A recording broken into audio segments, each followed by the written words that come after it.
tayo ngayon sa freeway naman. Freeway on the way to my other work, my other job. Freeway to expressway. So, yeah. Pag Saturday and Sundays, ito naman yung way ko. Papunta sa shoe shop. Yan. Okay. Are we cool? Oh, maganda ang weather today. It's gonna be sunny all day. Kaya we're good to drive. Yeah.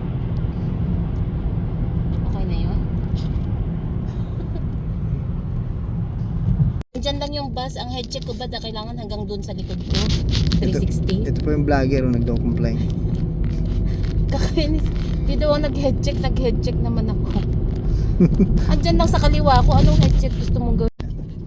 Nandito na tayo sa aking workplace. My second job. Ayan. It's a mall. Small mall na may inihan. Yeah. So, makikita nyo yung labas lang. Pwede naman sa loob ng mall pero hindi pwede sa loob ng shop kasi naka-public tayo, baka makita ng manager ko. Nagtutour tayo sa loob.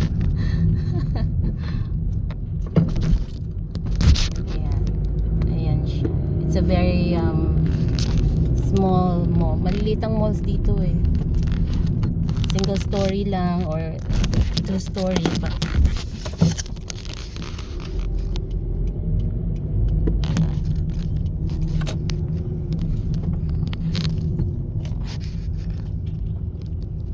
Lagpas. Ayun na car. Atras siya eh. Doon siya sa harapan ko nag-park. Comedy. Doon ako sa tabi niya, babe. So, dito na tayo. Naka-park na tayo. Ito yung parking lot. Konti pa lang yung mga cars kasi masyadong maaga. It's just 8:30 in the morning. 9 o'clock ako mag-open. Usually yung mga nakapark na yan, sa grocery lang yan kasi yun lang yung maagang nagbubukas, parang Save More. Siya yung unang nagbubukas sa loob.